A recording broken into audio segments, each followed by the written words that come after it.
Bon, mine de rien, c'est déjà la case 16, donc le 16e jour. Moi, en termes d'intro originale, je suis un peu à sec, donc je me suis procuré un magnétophone sur lequel il y avait beaucoup d'intros préfaites. Je vous la mets et puis on démarre l'épisode. Trop bien, c'est la case 16. Aujourd'hui, je vous montre comment éclaircir un mix. Super, non ? Ah ouais, c'est pas mal. Bah, générique.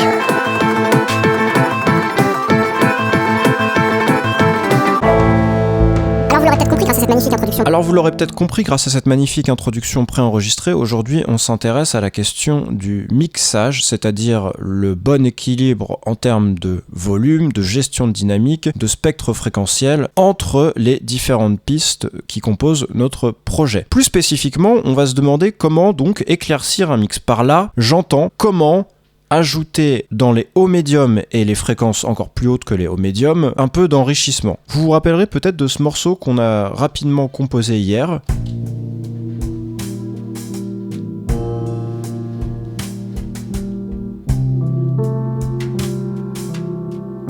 Qui contient principalement du piano, duquel je suis parti, et justement à cause d'une caractéristique j'ai choisi ce piano, parce qu'il était mat, c'est-à-dire assez pauvre en fréquence haute.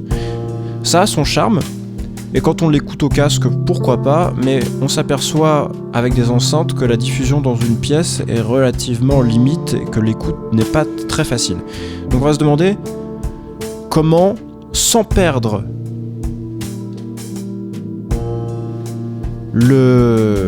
l'ambiance générale un peu feutrée, un peu sombre de ce morceau, comment lui apporter une touche un peu plus claire. Donc on va commencer par déterminer les pistes qui posent problème. Bon. Alors là, si je regarde, j'ai une piste piano, une piste piano-basse, c'est la main gauche pour les graves, une batterie, et puis le synthé, la nappe synthé. Alors on écoute le piano par exemple, le premier. Donc il est très nettement en retrait dans les hautes fréquences. On va commencer par aller chercher un outil que j'affectionne beaucoup, F sur ma piste, FX, édition, liste à liste. A, liste à liste. Et là je vais taper REAC. Liste à VST, REAQ. Onglet. Vous l'aurez compris, il s'agit de l'équaliseur. Contexte menu, VST, REAQ, FX. Je suis pas sûr qu'il y ait beaucoup de fréquences hautes à tirer là-dedans parce que si l'instrument est pauvre en fréquence haute, il est pauvre en fréquence haute, on a beau flatter si elles sont inexistantes, il y aura pas grand-chose à flatter. Cela dit, quand même, il y a des harmoniques sans doute qui traînent par-ci par-là. Ouais. Donc on va essayer. iShelf 11. Sur la dernière bande de fréquence iShelf, qui commence à 5000 Hz, je vais pousser le gain. 0.7. 11.7. Vous voyez, j'y vais pas de main morte, pourtant ça change pas grand-chose. 11.9. Paramètre. Mais bon, Fréquence 3, 9. on respire un peu plus déjà. Gamin 3, 8. On va aller un peu flatter les médiums aussi qui sont autour de 1000 là, 1000 Hz. Salut. On va monter à 2-3 décibels. 0.1.2.9 dB. 2.4 dB. Pas trop, Je rappelle quand même qu'on veut garder cette idée de feutrer. 1.9 dB. Paramètre. On est content, mais finalement, on n'a pas récupéré grand-chose en termes de fréquence. Et en même temps, c'est heureux parce qu'on ne veut pas dénaturer le piano. Ce que je vais faire, c'est que je vais prendre un deuxième piano qui va jouer exactement la même chose. On va faire du layering, couche par couche. Et ce deuxième piano, par contre, je vais dupliquer ma piste avec D. Progress dialogue, onglet piano modi. Ok. 6 piano armètre 2 items. Et ce deuxième piano, 5 piano armètre 4 open folder. il va avoir pour charge de prendre le haut du spectre. 5 piano armètre. Comme ça, on va avoir le meilleur des deux mondes et pouvoir doser individuellement chacun des pianos. Il va aussi être extrêmement écrasé en termes de dynamique. Je vais mettre un compresseur pour que on puisse stabiliser un peu la dynamique. On aimerait quand même avoir un tapis général qui bouge moins.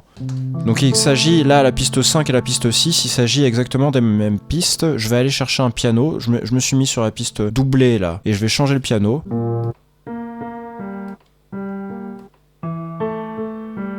Donc je change les pianos, j'écoute. Ouais, celui-là me paraît pas mal, il est assez clair. Donc on se rappelle, comme j'ai dupliqué la piste, il y a déjà les cues Contexte menu. de la piste précédente sur celle-là. je vais juste ajouter Onglet piano. un compresseur. FX, liste à liste, ADFX, liste à liste déroule, liste à VST, Réacon, Coco, FX, édition, liste à liste. Déjà, naturellement, même ce piano, il semble avoir moins de dynamique que l'autre. Contexte VST, Réacon, Coco, D'écart... FX, ratio, 2, value, potence 3.02.1, paramètre fraîche, value, moins 0. Moins 28.0 dB, INF, moins 41.9, paramètre, Rastat, logit, sign in, in, dry, ouais, double value, INF plus 6, paramètre, onglet piano modifié, réapv, réaconsole, Je le monte un peu. V plus 4. V plus 4 sélectionné. Onglet, Ok. unmuted, Bon, il n'y a pas photo, effectivement, ça apporte quelque chose, mais là, il est peut-être un peu fort. réaconsole. V2 sélectionné.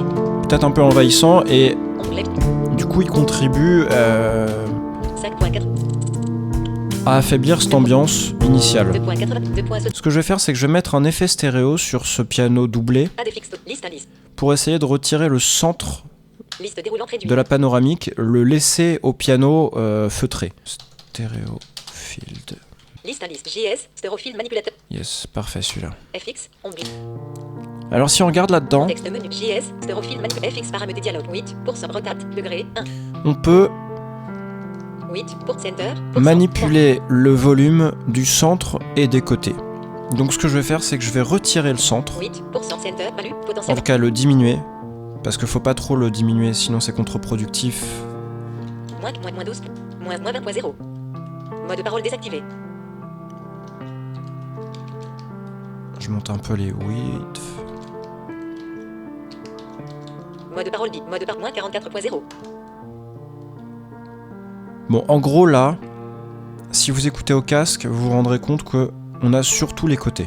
Paramètre LED barre oblique, %, 4, value, potentiomètre 0.0, Là, je vais rééquilibrer parce que 4.0. voilà, je décale un peu vers la droite. Comme on a un problème, comme la phase Paramètre bypass, est un peu modifiée quand on baisse le centre, il faut rééquilibrer en termes de balance avec left, right, le paramètre qui est juste ensuite. onglet, Voilà, alors là, la seule ouais, si je le mute, mon piano clair, est-ce que c'est bien ou pas? muted. Unmuted, Oui, alors évidemment on gagne, 2.50, 1.20. sans trop écraser l'ambiance générale feutrée. Maintenant, on va essayer de s'occuper du synthé. Alors pareil, là, hein, le synthé, on va pas le, Track 99, édition, on va pas le liste à liste. compresser lui, parce que ce qui fait son charme, c'est cette attaque très lente et ce côté lancinant. ADFX, liste à liste, liste déroulante Par réduite. contre, un Liste à petit liste, équaliseur, VST, réacu, copie. pas sûr qu'il y ait grand chose à récupérer, Onglet mais piano modi, contexte menu. 7, 8 batteries, 9 N2, alors là on arrive à quelque chose de 8 batteries, plus sympa. Maintenant on va aller essayer de chercher un synthé pour donner progress dialogue. Onglet piano. quelque peu de relief dans les aigus.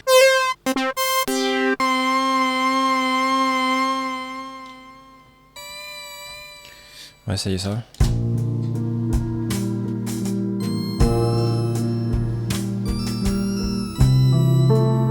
Alors j'ai une idée, on va mettre un petit delay. FX, édition, liste à liste. ADFX, liste à liste. JS, liste déroulante réduite. Select. Liste VST, réa de lait. Ce VST, dont on a besoin, c'est de petites pointes, pas onglet, de nappes supplémentaires. contexte VST, réa de lait. FX, dry.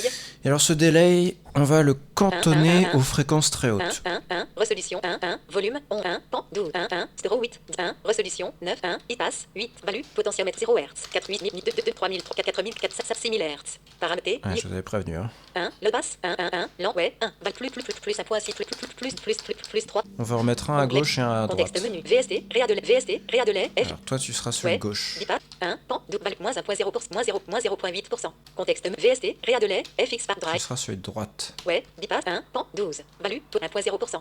0.9%. Onglet piano modifié.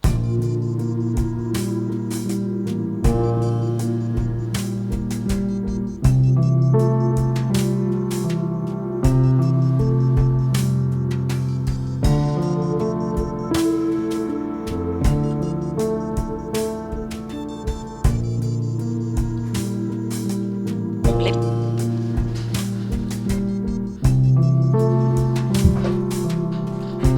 Alors pour comparaison, si je vous fais écouter le morceau initial et ce que ça a donné, donc rapidement, morceau numéro 1 avant qu'on le modifie.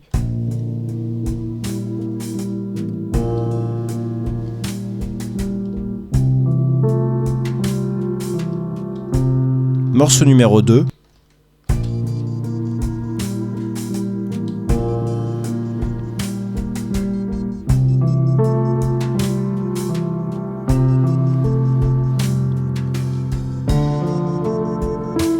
Bon, la différence est quand même assez flagrante normalement. Voilà donc ce qu'on peut faire en très peu de temps, à la fois sur le domaine de la composition et puis sur les fréquences et la dynamique, le volume et la stéréo et tout ça et tout ça.